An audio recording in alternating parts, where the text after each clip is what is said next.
morning. Magandang umaga sa ating lahat. Almost lunchtime na pala. Okay, samahan niyo po ako sa mahigit 13 minutes. Live po tayo sa pupo. Yan, nagmo-multitask lang ako dahil. Para hindi sayang din yung ano natin oras. Ipang-upload din tayo.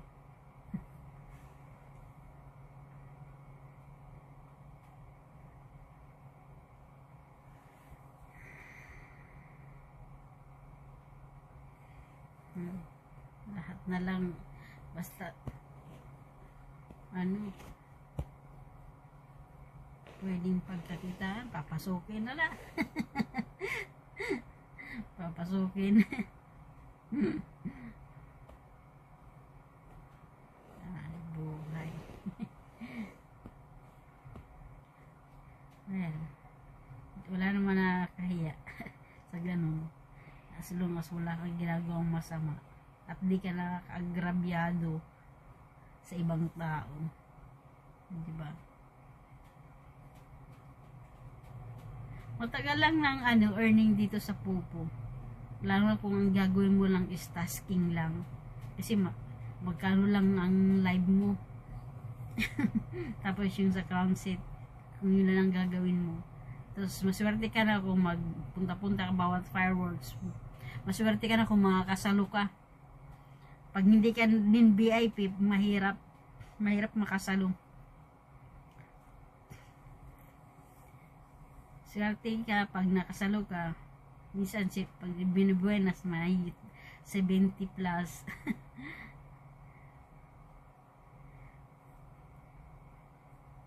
Pero pag malas ka talaga sunod-sunod, wala kang masalo. Imagine mo mag-aantay ka. Waste of time din yun eh. Antayin mo hanggang sa sumabog yung fireworks. Tapos walang masalo, diba? Sayang yung oras. Pero alam nyo ba guys, laking tulong itong pupo. Bili na ako ng remembrance. Nakabili na ako ng kortina. Nakabili ako ng kortina. Tsaka bedsheet. Bedsheet. Sit na bedsheet. Tapos nakabili ako ng damit. Nakabili ako ng pambahay. T-shirt. Tsaka square pants. Hindi nakabili ng bigas. Nakakatuwa. Yung pinsan ko nga nakabili siya ng washing machine. Hindi po niya lang. Yung earnings niya sa pupo. Bilis ang talaga. Mag-i-effort ka lang talaga. Pero kung tamad ka, wala kang makukuha. Kung ayaw mag-tasking, talaga abutin talaga ng siyam-siyam. Pero kung masipag ka talaga, kahit sa tasking lang, merong nagkaka-income ka. May pakinabang. Sa totoo lang, mas malaki ang pakinabang o mabilis ang earnings mo sa pupo kumpara sa YouTube. Oh guys, aminin ko. Kasi ito ngayon itong ginawa kong video para sa pang-premiere ko to eh. Napakatagal ang earnings sa YouTube. Diyos ko sinta. Imagine yun. Kumbaga, sa YouTube, libangan na lang. Libangan na lang, tapos remembrance na lang din. Yung may mga nagagawa kang video na in-upload. Kasi pwede mo rin yung balikan. Pero kung ang mo talaga is para source of income, nay, Diyos ko day. Sabihin ko sa inyo, wala. Hindi naman sa wala, pero, nay, alam nyo bang inabot ng almost 2 years bago ako naka first sahod sa YouTube.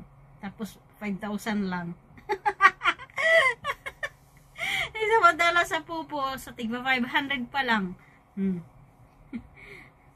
Isang linggo lang yun, may 500 ka na. Ay, hindi naman. Sabihin pa natin 2 linggo. Oh, di ba? sa loob ng isang buwan makasahod ka ng 1,000, at least 1,000 lang. At least, unlike, naabot ng yan, ganun talaga. Hindi sikat eh. Di man tayo kagaya ng ibang vlogger na sikat talaga. Talagang pag sikat ka, tapos pag nag-boom yung video mo, nag-viral, eh, yun talaga. Ay, di ka lang alam kung may, pero alam ko pag nag-viral talaga, yung malaking earnings ng mga YouTuber eh.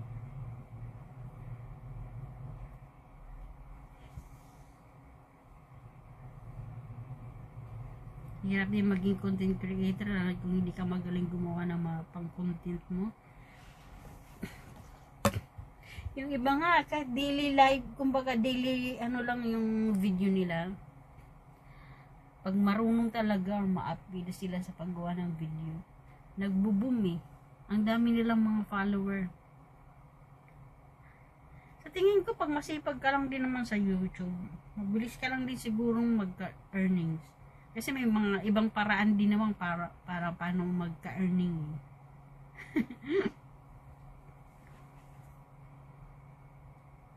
Yun nga lang, kailangan mo rin sipagan. Pero yung iba gumagastos talaga eh. Hirap din. Gagastos ka, kaya ka nga nag-YouTube para magka-earning, tapos gagastos ka din. Ano yun? Niloloko mo lang sarili mo. Niloloko mo lang sarili mo. Ako, nangyari yun sa akin eh. Aminin ko talaga. Pero at least kahit pa nakabawi naman. Gumastos ako pero nabawi ko na. Kasi nakasahod naman na ako. Yung bonus na lang naka ano man. Konti. Nabawi ko yung ginastos ko, tapos meron pa man sobra. Konti.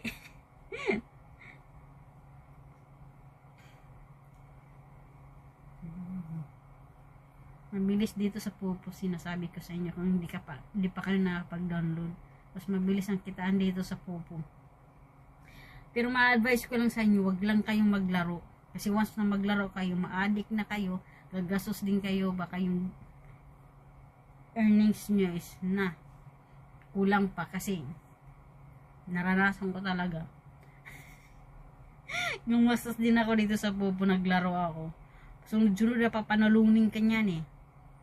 Pero bandang huli, mas marami pa yung talo mo, na ipatalo mo kaysa na ipanalo mo. Kaya nag-stop na ako. Talagang ayoko na. Magtatasking na lang ako. Sabi ko, kaya nga ako pumasok dito sa Popo para magkaroon ng extra income. Tapos, nalulung ako. As in, talagang nalulung ako. Gumastos ako, tapos sunod-sunod na ipatalo ko. Bukod sa na ipapatalo ko pa, namaos pa ako niyan kasi sigaw na sigaw ako. Galit na galit ako dahil lagi ako natatalo. Walang balik. Na sobrang galit ko. Sabi ko, sabi ko gano'n, ano talaga ako ng bad words. Nakapagsalita ako, sabi ko, ba't gano'n? As in, sabi ko, lukuhan na to, lukuhan na. Sabi ko gano'n, kahiya talaga. Which is, wala namang pumilit sa akin. Ginawa ko lang, baga, naano ako eh, na-addict ba?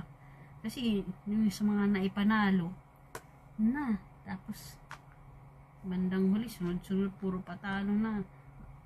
Mas malaki pa yung naipapatalo kaysa na ipanalo. Very bad.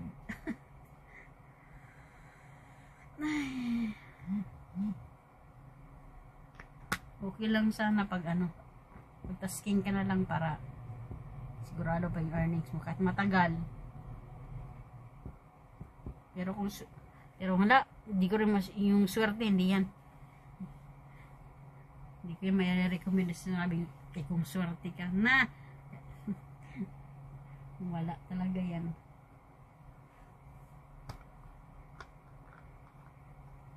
Kasi lams na.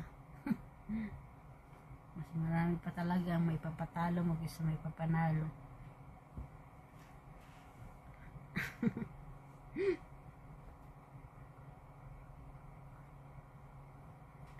Ano ba nun? Charger na to. Di man nagcha-charge. Diyos me, Marimar.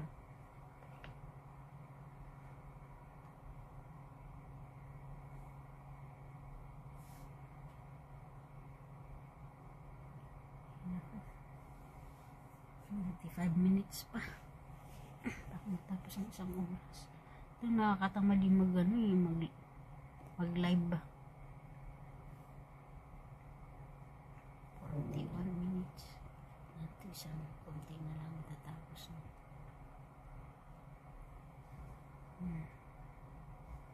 Mahirap pag naano tayo eh. Pag na-violation.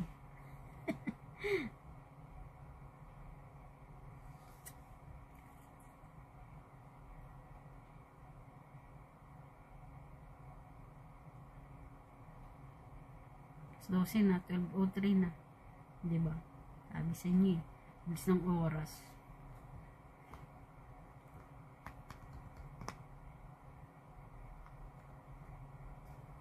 Muulan-ulan din dito sa Hong Kong.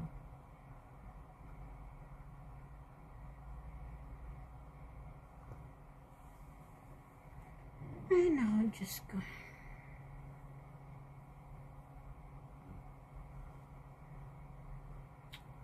Yung gagawin natin.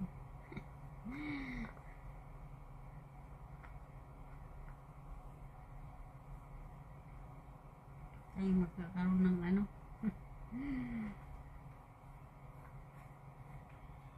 Extra income.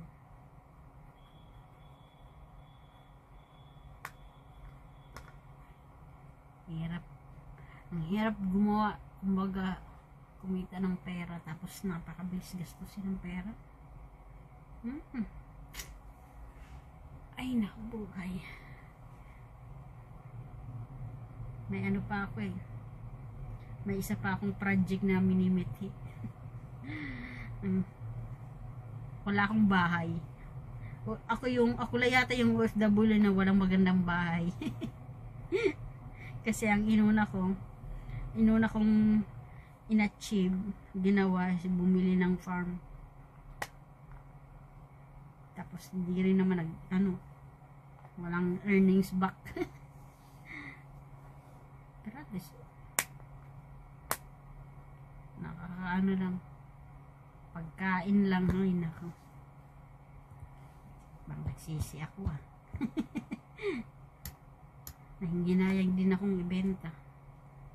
Kasi ang lupa forever na yan nandyan. Hanggang sa generation, pwede mo yan maipamana. Ang business, wartihan lang kung mag-click or hindi. Unlike sa